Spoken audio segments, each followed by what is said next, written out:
بسم اللہ الرحمن الرحیم۔ Welcome to my channel Sameera Salamat. آج ہم بنی اسرائیل میں رب تعالیٰ کی طرف سے عذاب کا واقعہ پیش کرتے ہیں۔ بنی اسرائیل میں ایک شخص داموس رحمۃ اللہ علیہ تھے۔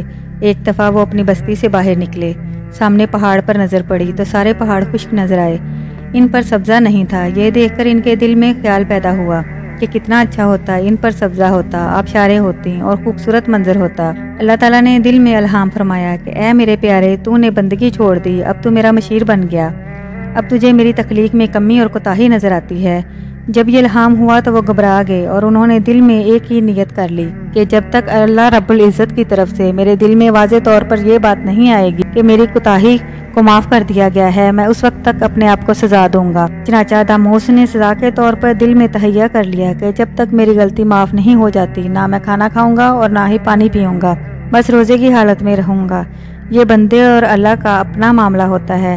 حضرت اقداس مولانا اشرف علی نے لکھا ہے کہ بندے سے اگر کوئی گناہ ہو جائے تو وہ اپنے اوپر کوئی سزا مقرر کر سکتا ہے، مثلاً میں اتنا پیسہ صدقے میں دوں گا، میں اتنے نفل پڑھا کروں گا، یا کوئی ایسا کام جس سے انسان کے نفس پر بوجھ پڑ جائے اور وہ گھبرائے۔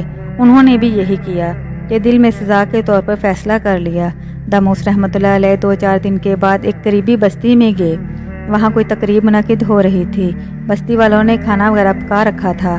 جب دسترخوان لگا تو لوگوں نے ان سے کہا کہ آپ بھی کھائیں۔ انہوں نے معذرت چاہی، مگر کچھ لوگ پیچھے ہی پڑ گئے کہ جی آپ ضرور کھائیں۔ انہوں نے کہا کہ نہیں، مجھے کھانا نہیں کھانا ہے۔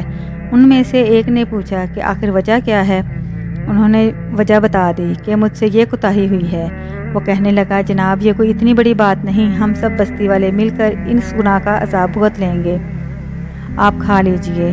کہنے والوں نے جیسے ہی یہ کہا تو اللہ تعالیٰ نے فوراً داموس رحمۃ اللہ علیہ کے دل میں یہ الہام فرمایا کہ میرے پیارے آپ اس بستی سے فوراً نکل جائیں۔ چنانچہ جیسے ہی وہ نکلے، اللہ تعالیٰ نے اس بستی والوں کو زمین کے اندر دھنسا دیا۔